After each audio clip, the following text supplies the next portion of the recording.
Siap, Kang. Ya, Assalamualaikum warahmatullahi wabarakatuh. Waalaikumsalam warahmatullahi wabarakatuh. Bismillah, alhamdulillah, wassalatu wassalamu ala rasulillah, Sayyidina Muhammad bin Abdullah wa ala alihi washabihi wa mawalah. Amma ba'du, puji dan syukur mari kita panjatkan kehadiratillahi Rabbi yang alhamdulillah hari ini kita diberikan nikmat oleh Allah Subhanahu wa taala, beribu-ribu nikmat, terutama nikmat iman dan Islam. Salawat serta salam tetap tercurah kepada baginda alam Habibana wa Nabiyana Muhammad Sallallahu Alaihi Wasallam, tidak lupa kepada keluarganya, kepada sahabatnya. Mudah-mudahan kita semua mendapat syafaat kelak di yaumil akhir. Amin. Amin. Alhamdulillah hari ini kita bertemu kembali di agenda 10 malam terakhir bersama DPD PKS Kabupaten Karawang yang ke-29 malam ini, dan alhamdulillah kita sudah kedatangan pemateri. Ada Ustadz Haji Budiwanto SSI MM yang insya Allah akan membahas tema dengan sikap optimis di masa krisis atau wabah pandemi COVID-19. Sebelum itu, yang saya hormati para ikhwah rahimakumullah yang ada di rumahnya masing-masing, yang mudah-mudahan hari ini kita akan mendapatkan banyak ilmu bermanfaat dari Ustadz dan banyak hal-hal yang diambil atau istilah halnya dari pandemi COVID-19 ini. Alhamdulillah Ustadz sudah hadir. Assalamualaikum Ustadz. Waalaikumsalam warahmatullahi wabarakatuh. Kaifah haluka? Apa kabar Kang Deni? Alhamdulillah luar biasa. Gimana Ustadz? Baik. Alhamdulillah sehat, baik. Itu bukannya apa Ustadz sekarang Ustadz? Hari ini ada kelapa muda ada. Luar biasa Ustadz ya. Hampir berapa bulan Ustadz kita dalam kondisi pandemi ini Ustadz? Hampir 2 bulanan ya Ustadz ya. Oh ya, ya betul. Tapi saya ingin sedikit bertanya Ustadz. Ya sebelum ini ke materinya ya Ustadz ya. Ya. Di sini kan kita pasti akan diuji dengan kesabaran ya Ustadz ya. Diuji dengan rasa syukur. Nah, syukurnya itu harus seperti apa Ustadz dengan kondisi yang seperti ini? Ya, yang jelas ini kita ambil hikmahnya ya. Karena memang yang namanya ujian itu akan senantiasa ada dari kita mulai lahir sampai kita meninggal. Nah, rasa syukur itu adalah bagaimana kita senantiasa mengoptimalkan. Kita masih bertemu dengan bulan suci Ramadan. Nah, mungkin dengan lockdown, dengan PSBB, ini justru kesempatan kita untuk optimalisasi. Sehingga di akhir bulan Ramadan ini mudah-mudahan kita menjadi manusia yang sempurna insya Allah. Amin, amin, Allahumma amin. Oke Ustadz, agar tidak menyita waktu yang lebih banyak Ustadz, Ya. mungkin kita langsung saja dengan materi yang akan Ustadz sampaikan. Gimana akhwat rahimakumullah, mari kita simak materi dari Ustadz Budiwanto yang membahas tentang sikap optimis di masa krisis. Untuk waktunya, silakan Ustadz. Baik, Kang Dani, hatur nuhun. Assalamualaikum warahmatullahi wabarakatuh. Waalaikumsalam warahmatullahi wabarakatuh. Alhamdulillah, walladzi ba'atsa fil ummiyina rasulan minhum yatlu alaihi ayatihi wa yuzakkihim wa yu'allimuhumul kitab wal hikmah.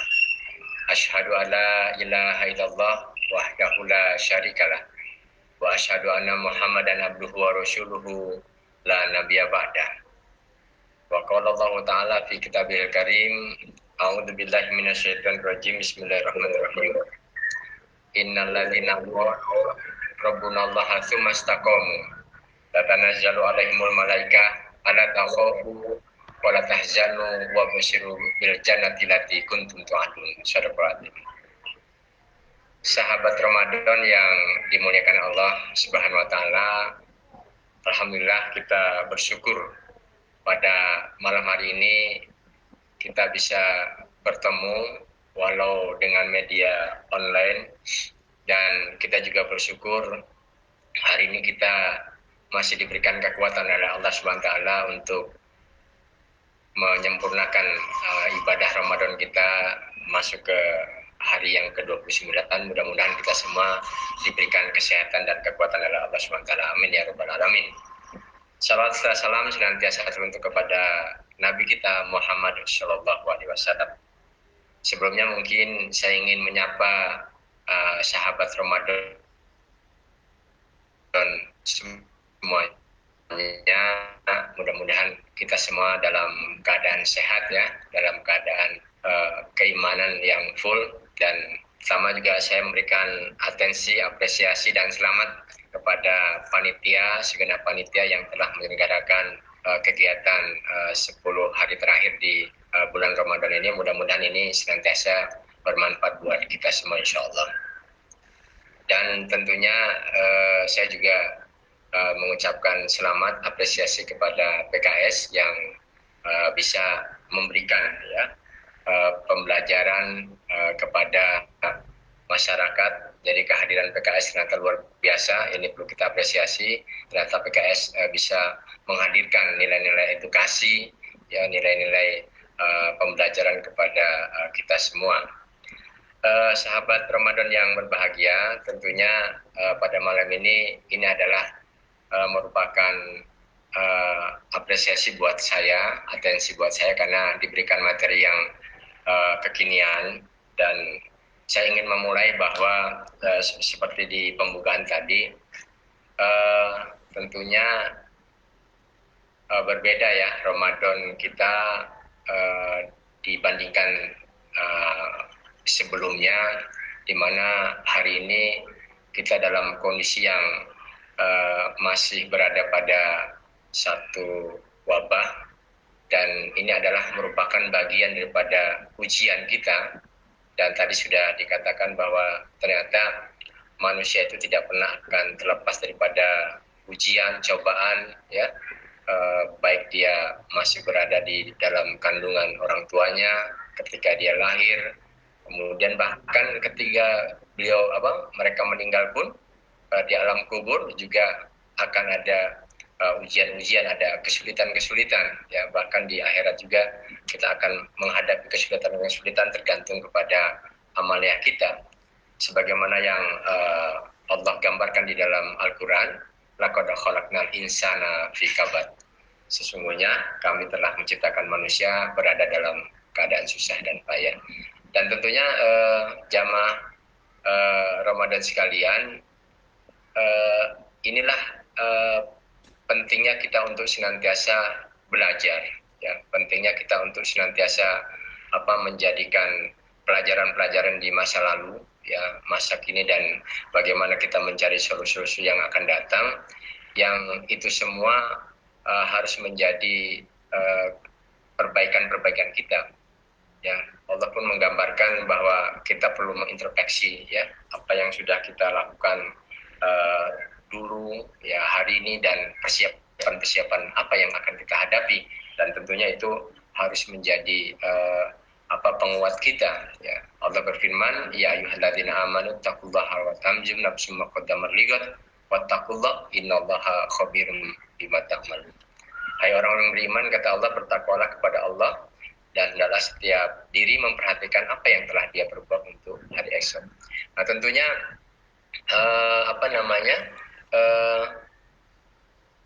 wabah hari ini ya, kita semua sudah memahami ini menyita waktu ya, menyita tenaga, energi, bahkan juga perasaan kita. Luar biasa dampaknya kalau kita bandingkan dengan krisis-krisis yang terjadi hari ini. Adalah krisis yang luar biasa, terjadi di semua lini. Kita pernah mengalami krisis tahun 98 ya kan, dan juga di krisis ekonomi kita juga pernah di tahun 2018, tetapi sifatnya itu hanya sebentar sementara, dan dampaknya pun tidak sampai kepada menggoyahkan perekonomian negara. Tetapi hari ini luar biasa ya. Semua seolah-olah dalam tanda petik itu mengalami kelumpuhan ya, mengalami pengurangan yang luar biasa. Dan wabah-wabah seperti ini pun sebenarnya sudah kalau kita melihat sejarah ya, ini sudah pernah terjadi ya, baik sebelum Masehi ya sampai sekarang. Kita pernah di dalam sejarah mendengar ataupun membaca wabah tentang Athena, bagaimana hampir 50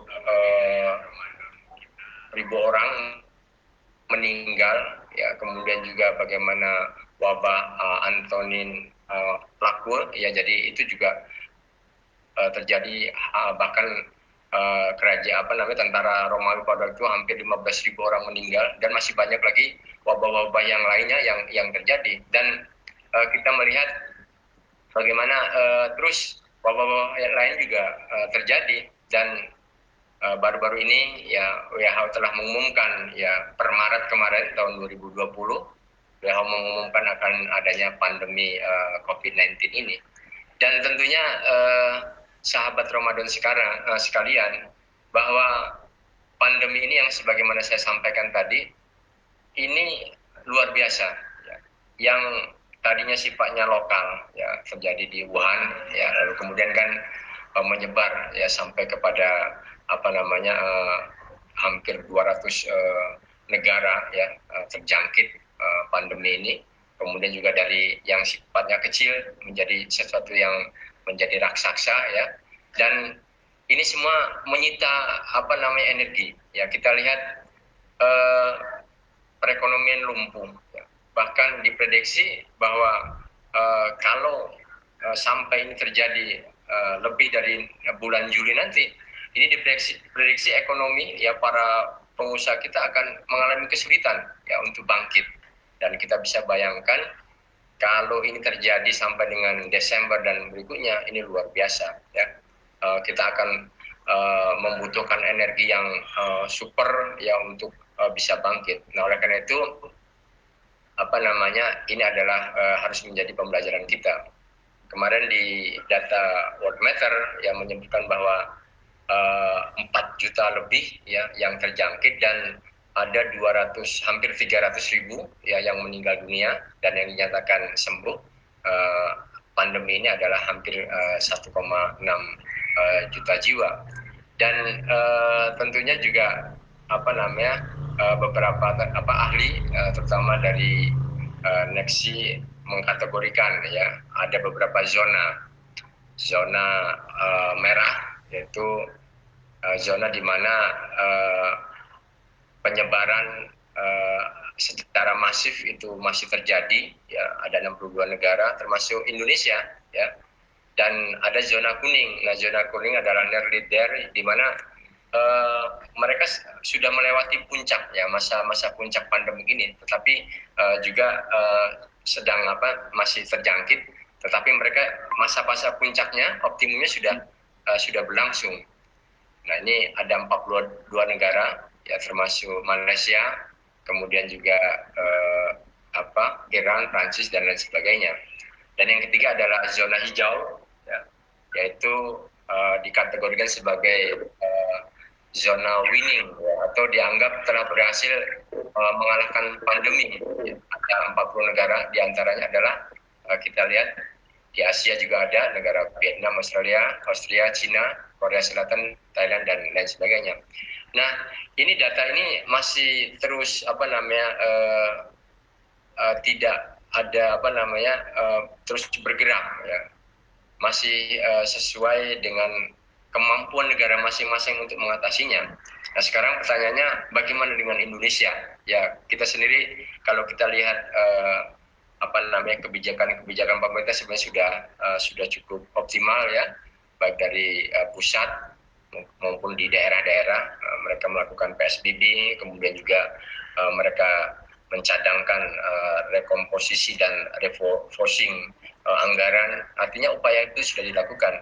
Nah, tinggal apakah ini stabil terus dilakukan atau seperti apa? Nah, ini yang akan menjadi pertanyaan kita berikutnya. Yang jelas bahwa data itu belum clear, ya, bahwa apa yang menjadi indikatornya juga rada sulit, ya. Kenapa? Karena dibandingkan antara yang dites, kalau kita indikatornya adalah tes rapid dengan swab, itu masih belum sebanding. Kenapa? Karena rapid test dan swab juga itu pertama membutuhkan biaya yang tinggi dan waktu yang lama, ya. Ditambah rapid test juga terbatas, ya. Jadi kalau rapid test hanya bagaimana dia mengambil uji sampel darah untuk mengetahui bagaimana respon daripada antibodi yang ada di dalam tubuh kita. Nah, ini pun belum menjadikan indikator, sedangkan swab harganya mahal. Ya, apalagi banyak sekarang di kalangan masyarakat Indonesia, mungkin juga di dunia, itu ada OTG ya, orang dengan tanpa gejala. Nah, sehingga yang paling baik adalah hari ini kita harus melakukan kegiatan-kegiatan mandiri, ya minimalnya kita menjaga imunitas kita baik secara jasmani maupun ruhiyah kita. Ya, kalau secara jasmani mungkin setidaknya minimal kita menjaga kebersihan kita. Ya, kita memakan makanan yang sehat tentunya ya, nggak harus mahal tapi sehat. Kemudian dari sisi ruhiyah, jelas bagaimana di Ramadan ini kita optimalkan kita untuk menghatamkan ya tilawah-tilawah kita, memperbanyak sholat-sholat wajib kita dan sholat-sholat sunnah kita, terutama qiyamul lail kita. Yang ini tentunya dua imunitas ini, ketika imunitas secara jasmani maupun secara ruhiyah kita perkuat, maka insya Allah ini akan menjadi satu spirit kita, ya, motivasi kita, semangat kita. Dan kenapa? Karena dampak daripada pandemik ini akan menjadikan efek domino. Kita bisa bayangkan hari ini saja berlangsung sejak diumumkan di Indonesia bulan Maret kemarin sampai sekarang berarti hampir 2 bulan lebih. Ini sudah mengalami keguncangan ya, kepanikan ya, dari sisi ekonomi, ya sosial. Kemudian juga kalau ini terus berlangsung, maka kita bisa membayangkan akan terjadinya penurunan indeks pembangunan manusia, ya, daya beli kita, kemudian juga dari sisi pendidikan kita, ya, yang menjadi indikator IPM itu sendiri. Ya, kita bisa bayangkan bagaimana kita bisa optimal dengan pembelajaran secara online umpamanya, ya, atau banyak sentra ekonomi kita yang hari ini sudah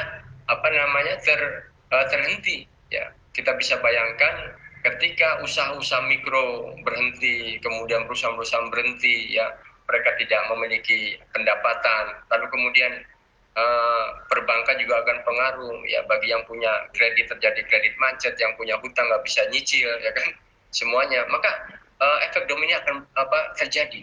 Bahkan bukan hanya Indonesia, ya, di dunia pun ya terjadi krisis pangan, ya, krisis ekonomi, krisis sosial, dan ini akan berdampak buruk, ya, berdampak tidak baik. Dan inilah yang tentunya harus kita persiapkan, bahwa secara psikis dan psikomatis bahwa ini akan terjadi, ya. Bahwa tadi dikatakan akan terjadi kepanikan, ya. Kita lihat bagaimana hari ini ketika kemarin dibuka BLT umpamanya, itu luar biasa. Jadi terkadang kita miris juga, ya, data yang begitu banyak di masyarakat tetapi yang direalisasi sedikit umpamanya.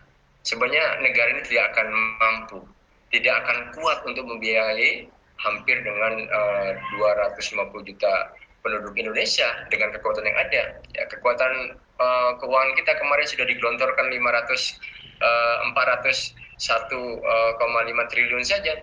Itu bukan berarti sesuatu uang yang besar kalau kita bagi-bagi dengan jumlah penduduk kita, kebutuhan yang besar, belum lagi nanti UMKM yang perlu suntikan modal yang besar.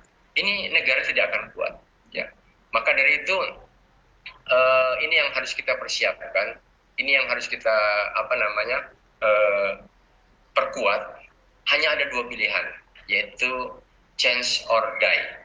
Kita akan melakukan perubahan atau kita akan pupus, ya. Kita akan mati. Maka inilah yang harus menjadi pertanyaan kita dan perkuat kita. Maka dari itu kita harus memperbaiki kebiasaan-kebiasaan baru kita. Kita harus banyak belajar. Kita bisa bayangkan hari ini saja ketika kita melakukan pertemuan-pertemuan, kita melakukan meeting yang harusnya tatap muka langsung, kita dipaksa harus bisa belajar Zoom meeting, Google meeting. Bahkan kita lihat majelis taklim hari ini, itu ibu-ibu yang tadinya gagap dengan gadget umpamanya ya, Zoom meeting, akhirnya dipaksa harus bisa. Kalau dia tidak akan tidak mengikuti, tidak belajar, tidak mengubah, maka ya sudah, dia akan pupus. Ya. Ketika kita umpamanya hari ini yang nggak biasa untuk menjaga kesehatan, yang nggak biasa cuci tangan umpamanya, kebiasaan-kebiasaan itu yang dulu tidak biasa harus kita lakukan. Ya. Kita menjaga kebersihan, ya, menjaga kesehatan kita, yang olahraganya kurang umpamanya. Nah, ini harus kita perkuat. Inilah yang harus kita lakukan, karena sesungguhnya bahwa ketika kita tidak mengikuti perkembangan, kita tidak menyesuaikan, tidak beradaptasi, maka tadi kita akan yang tergantikan atau kita yang akan digantikan. Ya. Kalau kita melihat sejarah dari awal dulu sebelum prasejarah juga kita lihat bagaimana ada negara yang yang tergantikan. Ya. Sampai hari ini itu setidaknya ada 3 negara yang masih bertahan kan, yang masih ada namanya maksudnya kan, negara Yunani, Cina, Mesir gitu kan, dari sejak sebelum zaman kenabian sampai sekarang masih ada. Ada juga negara yang yang sudah pupus, yang sudah tiada hari ini. Ya, kita pernah mendengar dulu ya, ada negara Uni Soviet ya, yang sekarang sudah tidak ada lagi, ya diganti menjadi pecah ya, beberapa Yugoslavia dan lain sebagainya. Sudan, yang Yaman yang terjadi perang saudara ya, kudeta ya. Dulu kita dengar waktu masa SMP SMA ya, ada Jerman Barat, Jerman Timur, ya sekarang enggak. Itu semua bisa terjadi. Bahkan juga kalau tidak mengikuti perkembangan zaman, tidak memodifikasi dirinya, itu akan terjadi. Kita dulu dengar dari sisi handphone saja, kita dulu masih ingat ya, mungkin kalau yang sudah lahir dulu ada Simon ya. Kalau sekarang masih ada yang pakai Simon, berarti sebenarnya ini orang-orang dulu ya. Ada Sony Ericsson ya dan lain sebagainya. Dan yang fenomenal sebenarnya adalah ini ya, HP Nokia dulu. Bahkan saya punya itu yang transparan, itu yang dalamnya juga kelihatan itu. Yang dulu ini menjadi raksasa ya, bahkan ya dengan Simon itu sangat bersaing. Kemudian juga ada dulu yang baru-baru ini BlackBerry. Kayaknya kalau punya BlackBerry itu sudah perlinti gitu ya. Kadang-kadang bawa HP-nya juga sambil diperlihatkan gitu, biar kelihatan bahwa dia punya BlackBerry. Hari ini tidak ada. Itu semua tadi change or die. Ya, semuanya kalau tidak menyesuaikan, tidak beradaptasi, ya, tidak menyesuaikan, itu akan ketinggalan. Kita juga lihat di perbankan juga. Nah, ini hati-hati ya, perbankan dulu kalau kita mau menabung, kita begitu antri dan padat gitu ya. Kemudian juga kalau kita mau transfer juga harus ke teller gitu kan. Hari ini tidak, cukup dengan mesin ini aja juga sudah bisa. Ya, atau kalau sekarang mau transfer pakai gadget kita ya, dengan aplikasi online kita bisa mengirim ya, bisa transfer ya kan. Dan kalau kita mau nabung juga bisa ke ATM langsung ya. Sekarang ada bisa nabung pakai ATM. Dan ini semua tergantikan. Ya. Berapa banyak bank-bank itu harus merekrut karyawan, hari ini mungkin dikurangi. Kalau dulu ada tol kita pakai manual, hari ini cukup dengan pakai e-tol ya, sudah cukup. Banyak sekali yang tergantikan. Bahkan kalau kita lihat masih segar di ingatan kita, ini pangkalan-pangkalan ojek yang dulu luar biasa, mereka merajai ya di Pangkalman. Hari ini ketika mereka tidak mau beradaptasi, mereka tidak mau melakukan perubahan-perubahan, maka dia ya tergerus ketika mereka kekuatan demo ribuan tukang ojek dengan seperti ini tidak akan bisa menyelesaikan masalah. Ya tentunya dia harus melakukan perubahan, dia harus new habit, ya dia harus membuat kebiasaan-kebiasaan yang baru. Dia harus banyak belajar, ya learning, dia juga harus banyak berubah, dan tentunya itu tidak gampang.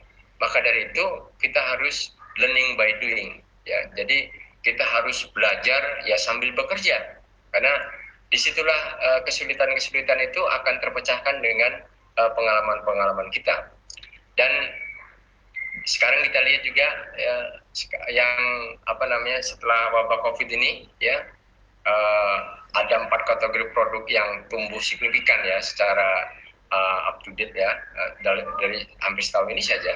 Ya bagaimana dulu hand sanitizer ya yang dari penjualan 1% sekarang 199%. Sabun tangan cair ya itu mencapai 280%, ya antiseptik cair dan tisu basah itu luar biasa. Ini semuanya akan berubah, yang tadinya tidak berharga menjadi berharga. Dulu hand sanitizer itu penjualannya sangat sedikit. Bahkan dulu ketika kita melihat bagaimana ada masker ya, masker itu harganya murah kan. Dulu satu pak itu cuma berapa, tapi sekarang luar biasa. Nah ini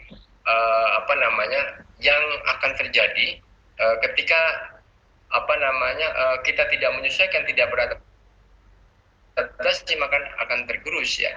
Nah, ini kita lihat juga sektor-sektor yang berkembang ya selama pandemi juga ini luar biasa ya. Dan tetapi juga ada yang mengalami penurunan. Nah, ini seperti elektronik, kemudian fashion, aksesoris, ya, kosmetik, kecantikan, termasuk travel, ini mengalami penurunan-penurunan. Dan tentunya kita semua harus mengalami perubahan, kita semua harus berani untuk berubah, dan tidak boleh larut ke dalam keterpurukan ini. Ya, ini ada saya tampilkan motivator, dan walaupun ini dari Jepang ya, Shokiro Honda, dan saya cukup kata-kata beliau juga ini bisa kita jadikan sebagai benchmark untuk memotivasi. Tentunya dia mengatakan bahwa orang yang sukses itu adalah orang yang berani bangkit dalam kondisi terpuruk. Jadi sahabat Ramadan yang dicintai Allah Subhanahu wa taala, kita tidak boleh pesimis. Kita tidak boleh larut di dalam keterpurukan. Ya, kita harus berubah. Karena memang semua itu akan terjadi. Tadi saya katakan, ya, boleh jadi nanti perusahaan-perusahaan itu tidak lagi membutuhkan karyawan begitu banyak, karena semua sudah robotik umpamanya. Bahkan mungkin sekarang para pekerja-pekerja itu sudah lagi tidak banyak dibutuhkan.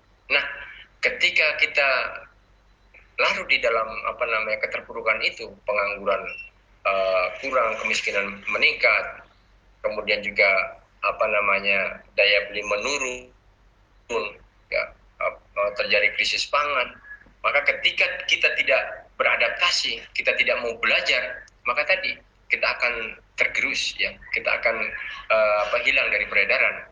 Dan inilah yang harus kita perkuat, bahwa tentunya kita harus berani bangkit. Yang penting adalah berani bangkitnya itu. Ketika nanti seperti apa, nah disitulah kita belajar.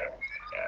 Dan kita juga di dalam Sirah Nabawiyah, ya, bagaimana Rasulullah SAW juga merupakan sang motivator, ya. Ketika kita membaca di dalam sirah, bagaimana kegelisahan ya Sayyidina Abu Bakar pada waktu itu, ya, ketika mereka dengan Rasulullah bersembunyi di dalam gua setelah dikejar oleh orang-orang Quraisy pada waktu itu, yang di mulut mulut gua dengan posisi mereka itu sangat dekat sekali. Artinya ketika mereka nengok sedikit aja akan terlihatnya. Dan disinilah terlihat kerisauan sahabat Sayyidina Abu Bakar, ya. Perasaan yang selain dia juga yang dia khawatirkan adalah Rasulullah bagaimana kalau ketangkap, ya bagaimana kalau ketahuan oleh orang-orang Quraisy pada itu. Tetapi apa yang pernyataan yang disampaikan oleh Rasulullah, yaitu Abu Bakar, jangan takut dan khawatir, sesungguhnya Allah bersama kita. Ini adalah kata kunci. Maka dari itu yang harus kita jadikan spirit adalah keimanan. Yang harus kita jadikan spirit adalah keyakinan. Karena sesungguhnya Allah Subhanahu wa taala itu sudah menggambarkan kepada kita, sudah memberikan pelajaran kepada kita bahwa tidak ada ceritanya seorang muslim itu menjadi orang yang pengecut. Tidak boleh seorang muslim itu menjadi orang yang pesimis. Bahkan harus teguh, ya, harus istiqomah, ya. Allah berfirman, innalladzina qalu rabbunallah tsumma istaqamu tatanazzalu alaihimul malaika alla takhafu wa la tahzanu wa basyiru bil jannati allati kuntum tu'adun.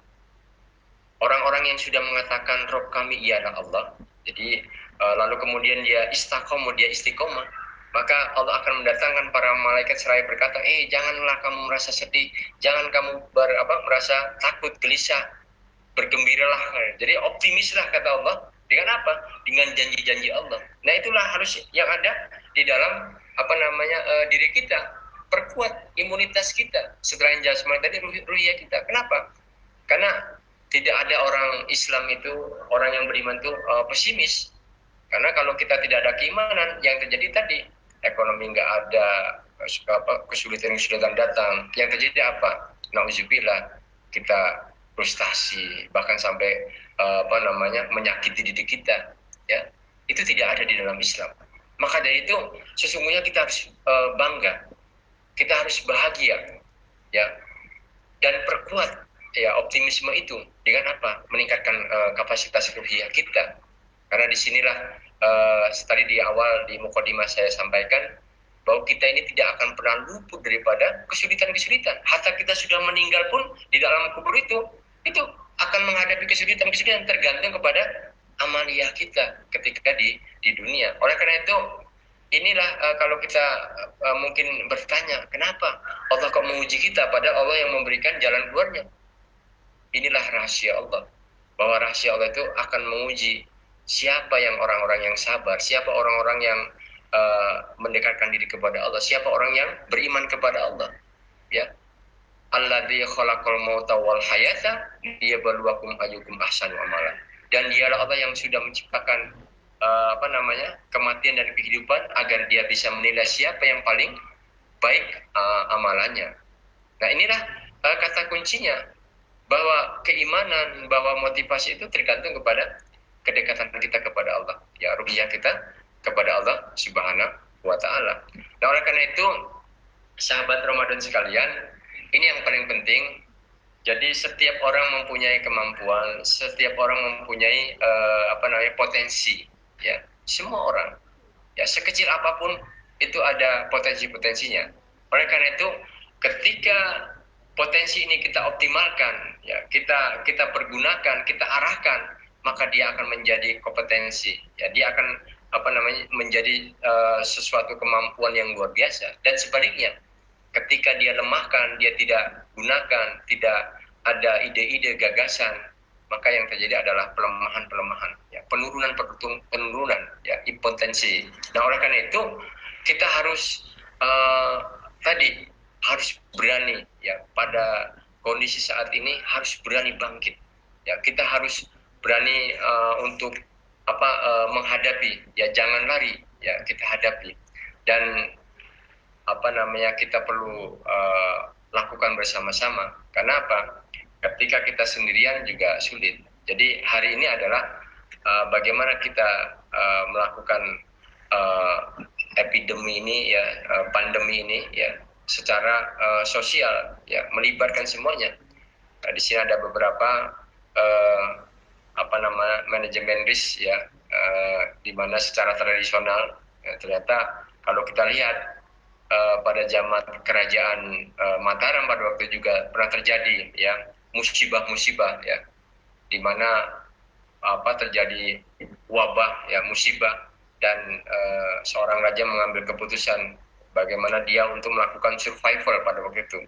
Ya, ini kalau kita lihat di slide, ini bahasa Jawa ya, wayahe rakyat Mataram Nyayur Lodeh ya. Jadi sudah saatnya ya masyarakat kita ini untuk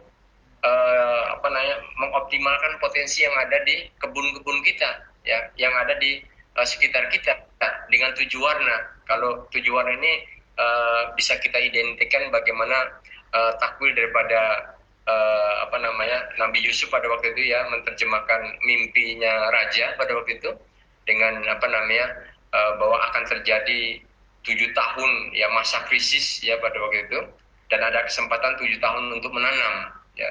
Nah, ini ada kaitannya bahwa hari ini kita harus berorientasi kepada kemungkinan juga terburuknya, harus kita persiapkan ya, bahwa hari ini kita harus survival, kita harus merubah perilaku kita, kebiasaan kita ya, yang tadinya nggak biasa menjaga kebersihan, kita jaga kebersihan, yang tadinya nggak biasa dengan online, kita biasakan ya, karena nanti mungkin jualan itu online ya, mungkin juga nanti transaksi mungkin tidak langsung bertatap muka. Kalau kita secara kemampuan untuk elektronik kurang, maka juga ini akan mengalami kendala. Pun demikian, ketika terjadi krisis pangan, ya minimalnya kita harus bisa survival, ya minimal kita sudah harus bisa dipaksakan belajar untuk bagaimana kita cara tanam menanam yang gampang-gampang saja ya. Kalau saya sudah melakukan tuh bagaimana menanam toge sendiri, gampang, toge itu cuma 4 hari sudah tumbuh, nggak harus kita perlakuan yang khusus. Tanam kangkung ya cuman ditaruh di air hidup, ada ikannya umpamanya, banyak yang bisa kita lakukan ya. Dan ya ini yang bagaimana di dalam surah Yusuf itu ya, kaitannya bagaimana Nabi Yusuf menerjemahkan ya di dalam mimpinya raja ya, bahwa agar kamu bercocok tanam 7 tahun berturut-turut sebagaimana biasa, kemudian apa yang kamu tuai adalah kamu biarkan di tangkainya, jadi disisahin ya, kemudian setelah itu akan datang 7 tahun yang sangat sulit, artinya akan ada wabah, ada krisis ya, yang selama ini juga kita harus hemat dengan persediaan kita yang ada ya, karena nanti 7 tahun yang akan datang kita akan setelah pandeminya, wabahnya selesai, kita akan mulai menanam kembali dengan turunnya hujan ya, yang cukup untuk masa yang akan datang. Oleh karena itu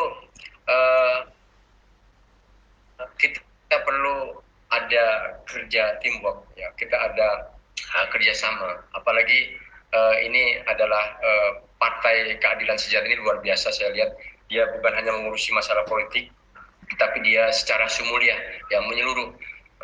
Ya seperti acara malam ini saja luar biasa ya, bagaimana partai ngurusin masalah tentang itikaf ya kan. Dan ini ada saya tukil dari tulisan Ustadz Bowo dari Trasko, bahwa organisasi adalah wadah berkumpulnya sekelompok orang yang memiliki tujuan bersama, kemudian mereka mengorganisasikan diri dengan bekerja secara bersama-sama untuk merealisasikan tujuannya. Oleh karena itu, ini kita harus rangkai, harus rancang bahwa semua komponen masyarakat, elemen itu punya potensi. Ini kita rangkai, ya kita rangkai, kita samakan sehingga menjadi satu arah tujuan, menjadi satu kesatuan yang dia akan mempunyai kekuatan yang besar. Ya, kalau kita lihat bagaimana kekuatan satu batang sapu lidi mungkin tidak seberapa kemampuannya untuk membersihkan kotoran-kotoran yang ada di halaman kita, tetapi ketika satu sapu lidi kita satukan, lalu kemudian kita gerakkan secara bersama, maka ini akan menjadi kekuatan yang luar biasa yang dia akan menyapu bersih ya kotoran-kotoran yang ada di halaman kita. Nah, di sini pastikan bahwa kita semua berperan ya, diri kita, keluarga kita, tetangga kita, pengurus RT kita, pemerintah, organisasi yang lainnya ya. Nah, ini ada bagaimana kita gerakkan ya. Dan di Kerawang sudah berlangsung dengan baik. Saya lihat bagaimana Satgas ini terdiri dari eksekutif, legislatif, yudikatif, ya TNI Polri cukup aktif.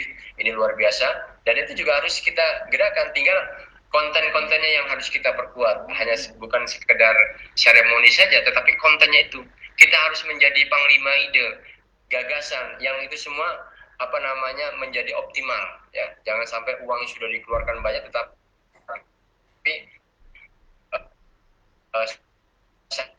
efeknya tidak ada. Kan masyarakat, profesi, parpol, tokoh agama, semuanya kita himpun, karena pasti ada bagian-bagian yang bisa diselesaikan oleh lini tertentu tadi, ya, bagaimana swasta, ya, CSR-nya, ya, CSR, kemudian juga kekuatan lain, termasuk media online, ya, pada ini juga sangat penting. Bagaimana media, baik mainstream maupun media sosial maupun media yang lainnya itu juga harus dioptimalkan.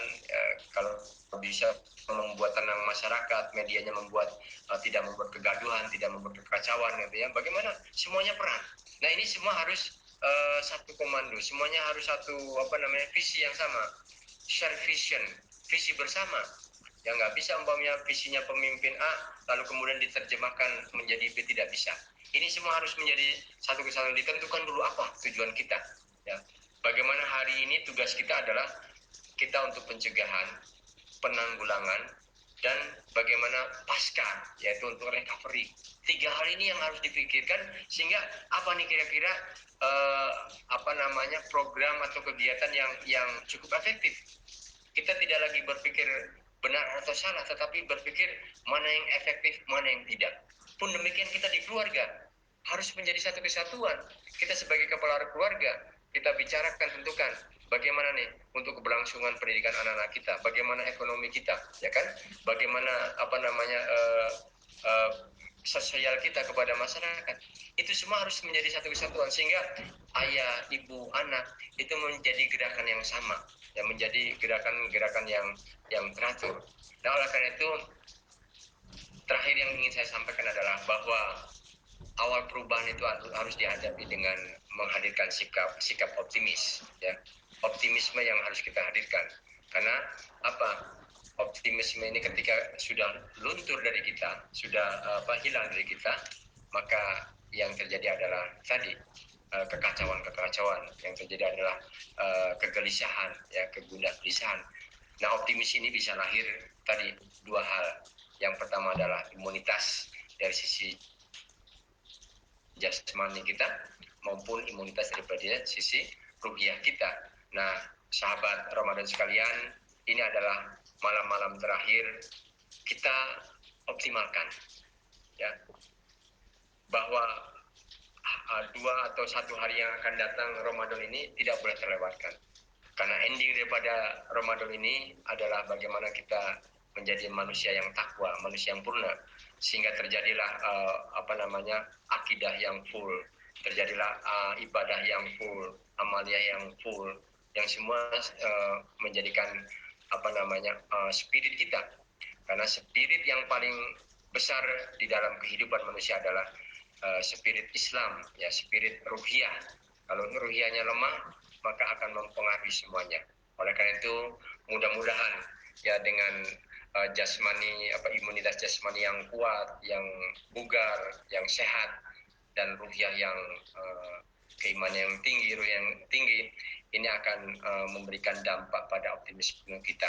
Sehingga tadi dikatakan bahwa kita akan menjadi orang-orang yang purna, kita akan menjadi orang-orang yang sempurna, dan kita juga akan menjadi orang-orang yang sesuai dengan yang diharapkan oleh Allah Subhanahu wa taala, tatakun. Allah syawab, itu mungkin yang bisa saya sampaikan, mudah-mudahan bermanfaat. Ala kulli hadza wa astaghfirullahaladzim. Assalamualaikum warahmatullahi wabarakatuh.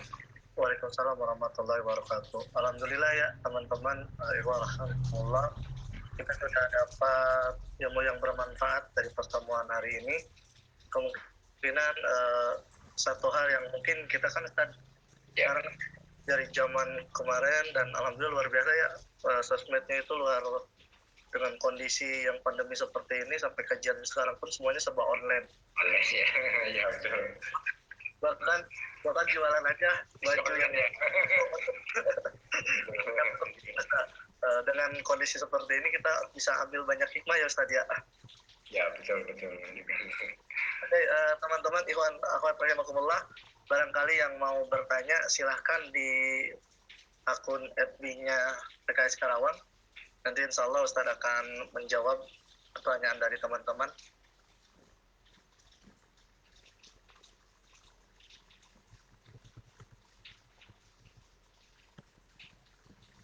Silakan teman-teman boleh mengajukan pertanyaan.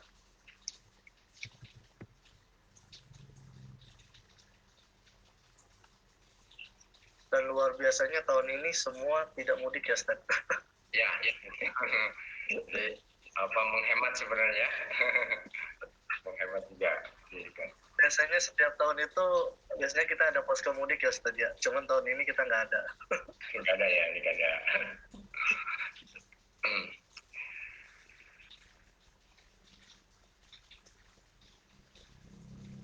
Mungkin Ustaz, saya mau tanya Ustaz, sambil menunggu teman-teman kita kan di dunia maya luar biasa Ustaz ya.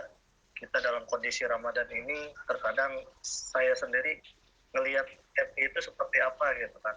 Nah, sebagai seorang muslim itu kita kan saya juga punya FI ya. Sebagai seorang muslim kita mengkondisikan ini semua seperti apa Ustaz? Karena posisinya kita nggak tahu nih berita yang baik itu seperti apa. Ya, jadi memang yang paling penting itu adalah pertama kita harus senantiasa menebarkan nilai-nilai kebaikan. Dimulai dari kita dulu. Waf'alul khair. Nah, sekarang kalau kita dimulai dari kita, bagaimana kita men-share berita-berita apa yang baik, berita-berita yang menyejukkan, berita-berita yang update ya, yang kaitannya dengan Ramadan segala macam. Ini sebenarnya juga harus menjadi penyeimbang, karena tentunya sudah sunatullah ya kan, bahwa yang namanya kebaikan itu pasti ada keburukan.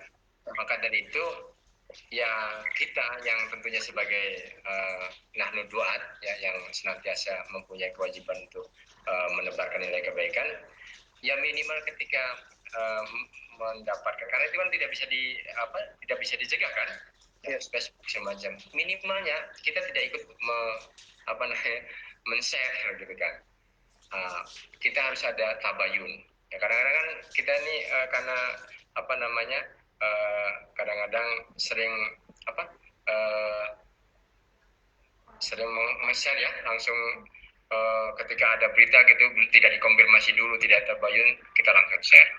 Nah ini jadi memang harus dimulai dari kita. Kalau setiap orang berpikiran yang sama, berpikir positif, maka insya Allah ya.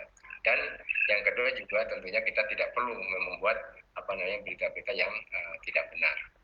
Karena itu akan terjadi hari ini ya. Karena kita lihat sekarang saja banyak berita-berita yang bukannya menunjukkan masyarakat kan ya, tetapi justru meresahkan masyarakat ya. Nah ini yang harus kita luruskan. Oleh karena itu saya cukup sependapat kalau kita meng-share dari ceramah-ceramahnya para ustadz ya kan, ini seperti sekarang ini kita gunakan sehingga bermanfaat ya, Facebook kita itu bermanfaat. Allah. Terima kasih Ustaz. Hai teman-teman, ikhwan akhwat rahimakumullah, dan ingin bertanya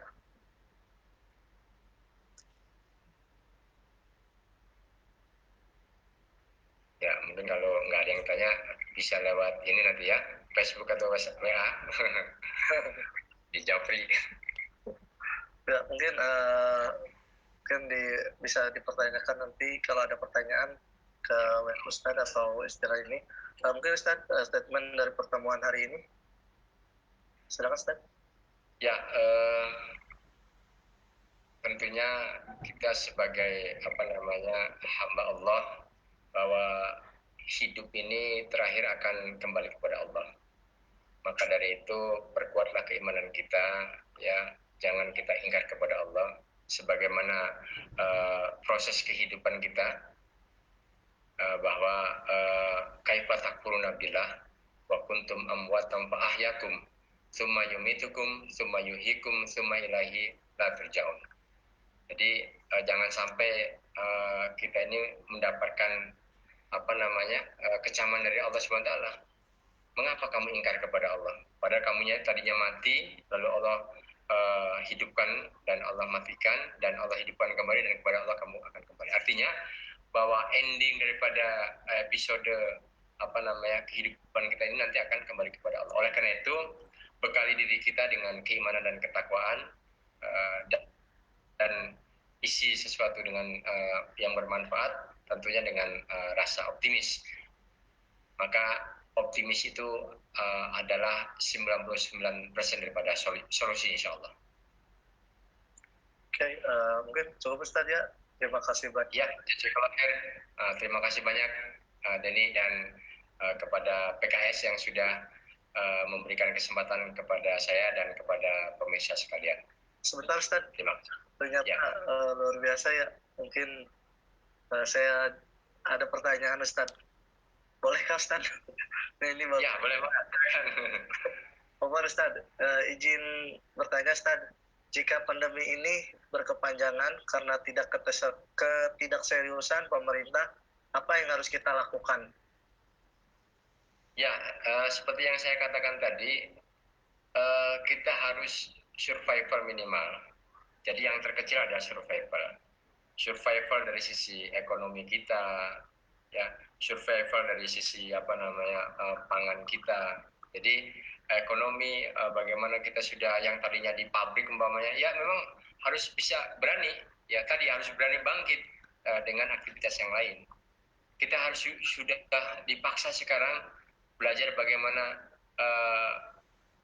tanam menanam umpamanya dari hal yang kecil, ya kan. Kita sudah harus mulai menghemat, ya kan. Karena tentunya ini apa yang akan terjadi ke depan kita tidak tahu. Jadi peneliti juga menggambarkan kalau ini kejadian ini dibiarkan mengalir begitu saja, ini dampaknya mungkin bisa sampai tahun depan. Ya, kalau ini terjadi dilakukan lockdown atau PSBB ya, itu kemarin kan perkiraan ada yang Agustus, ada yang September gitu kan. Nah, oleh karena itu upaya-upaya pemerintah ini sudah dilakukan. Setidaknya kalau tadi dikatakan apa yang kita lakukan, minimal kita harus sudah mulai belajar survival. Kita harus sudah belajar untuk menjaga imunitas kita, ekonomi kita, ya kan, sosial kita. Bahkan kita juga harus sudah mencari kebiasaan-kebiasaan baru kita, ya, untuk pendidikan anak kita. Itu harus sudah dimulai. Ya. Itu insya Allah mudah-mudahan kita juga berdoa lah ya, mudah-mudahan ini tetap terus berlangsung dan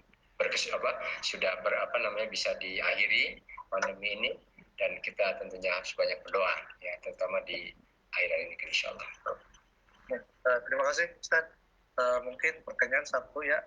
Terima kasih kepada Yudi yang sudah mengajukan pertanyaan. Jazakallah Ustaz, terima kasih sudah sama-sama hari ini bisa memberikan ilmu yang bermanfaat kepada kita. Amin, insyaallah. Kita tutup pertemuan hari ini Ustaz ya. Terima kasih banyak. Kita tutup dengan istighfar 3 kali. Astagfirullahaladzim, astagfirullahaladzim. Doa kafaratul majlis. Subhanakallahumma wa bihamdika asyhadu an la ilaha illa anta astaghfiruka wa atubu ilaik. Terima kasih banyak. Insyaallah kita ketemu besok ya. Wabillahi taufiq wal hidayah. Assalamualaikum warahmatullahi wabarakatuh. Waalaikumsalam warahmatullahi wabarakatuh. Hatur nuhun. Ada nih ya.